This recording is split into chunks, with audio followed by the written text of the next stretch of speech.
And the program now is for John Gussman. John is the documentarian, chronicler, video and still photography artist of the Elwha, mainly, but also salmon and orcas, and I guess we'll find out. John will do a short introduction and then show one of his works of art for you.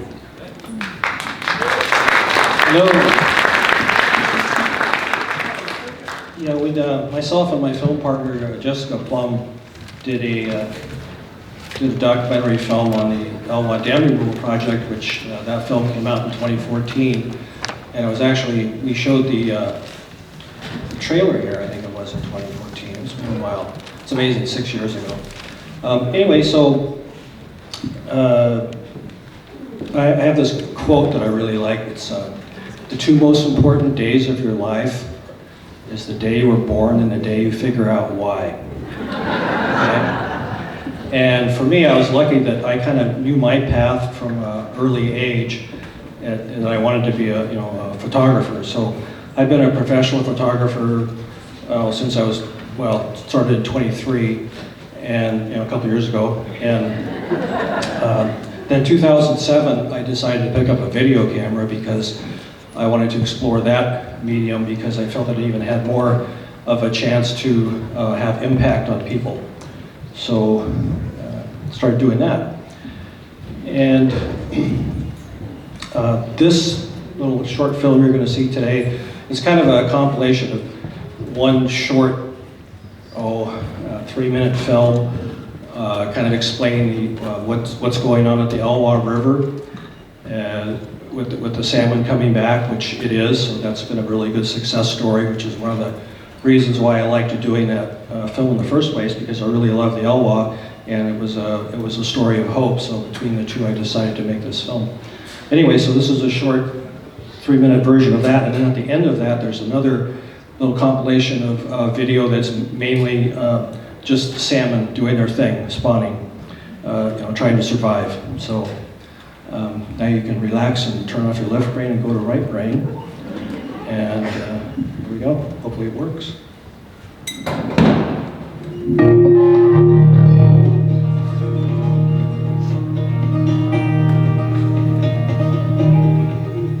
So great to see the salmon right there against the dam, bumping their heads up after 100 years, and those salmon are still wanting to go upstream, and we're going to make it possible for them to do that.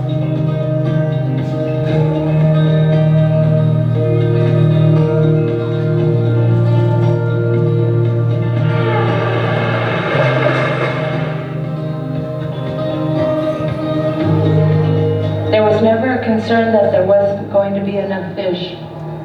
It was central to survival. It was a staple. It was a way of life.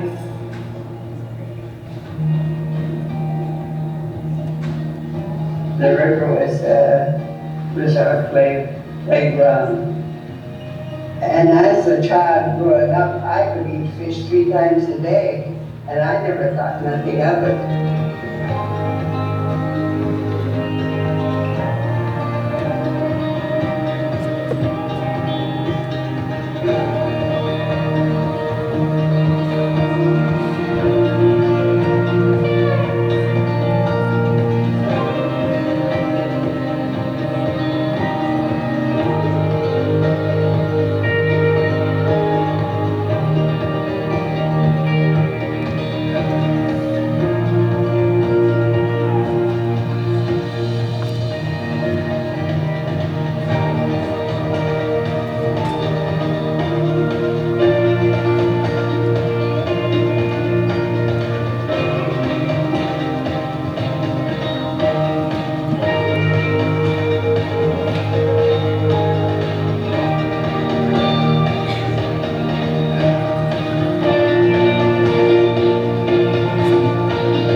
Restoration is this thing that is going to be in every textbook for the next 50 or 100 years.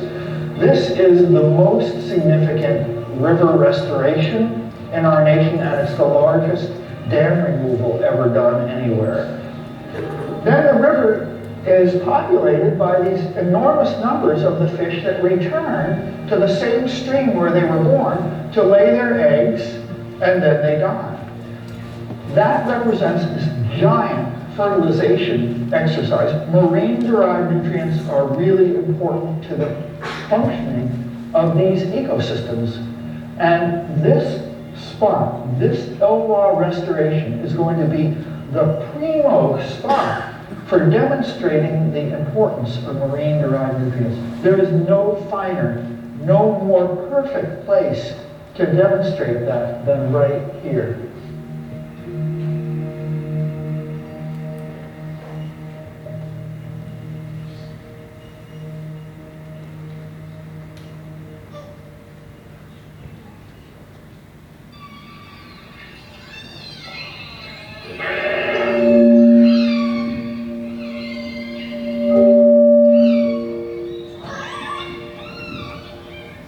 Some call me nature.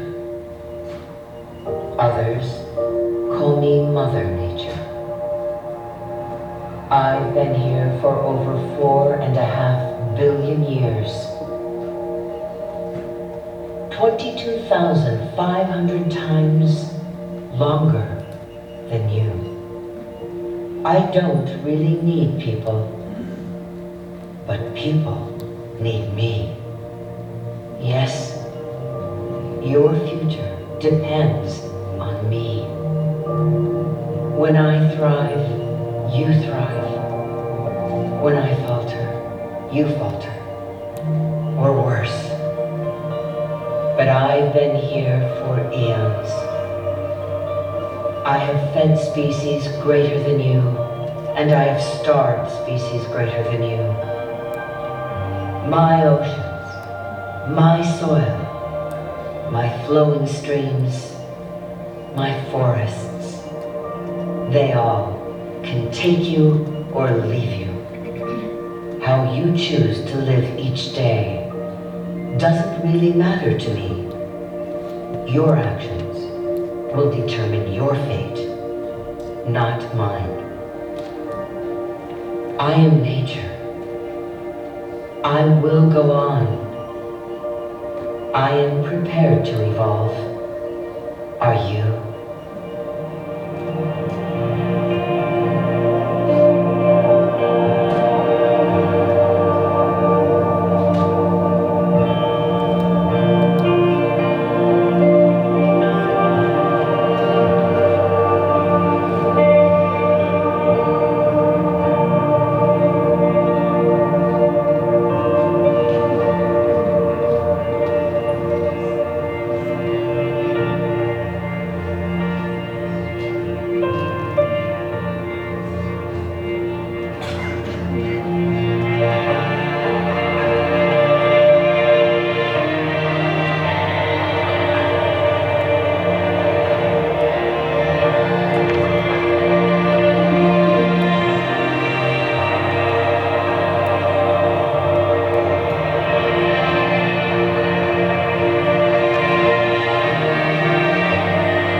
Any questions?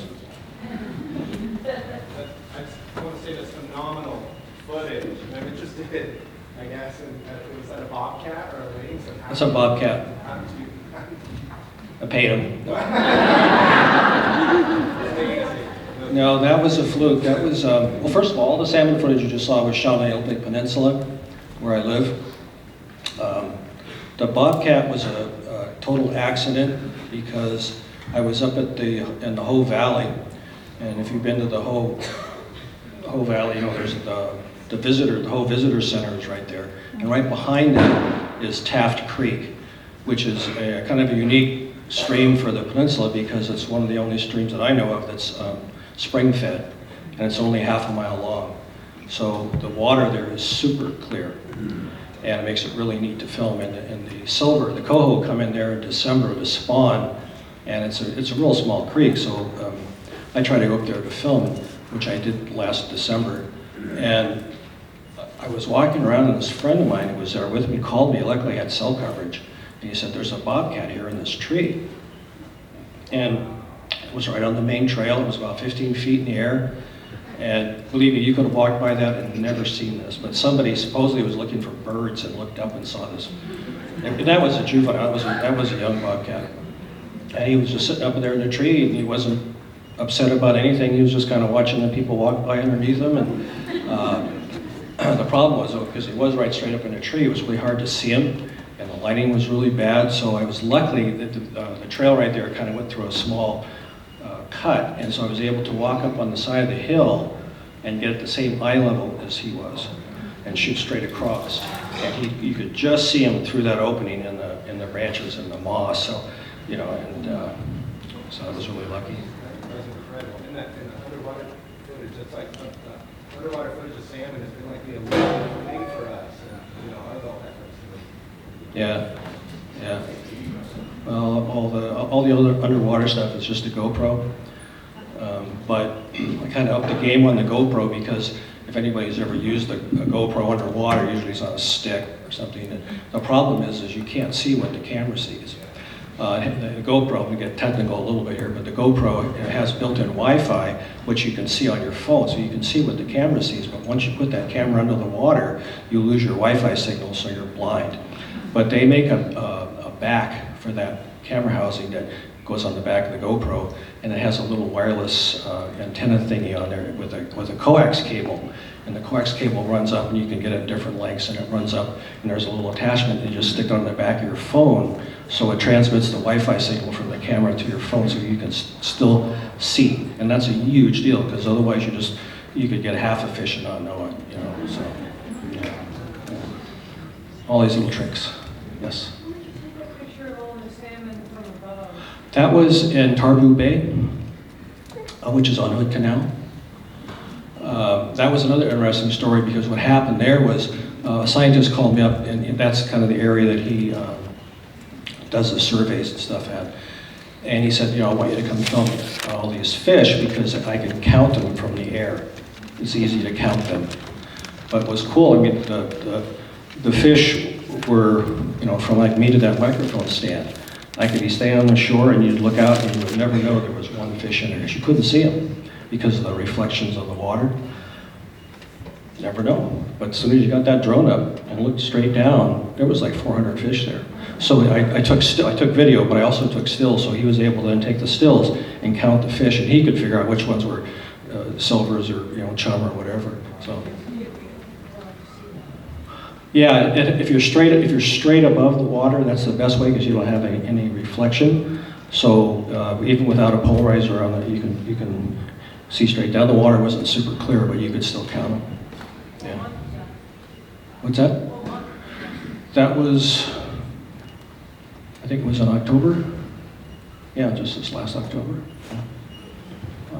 How long did it take the salmon run to return to the upper Elwha after the dam was gone? Instantly.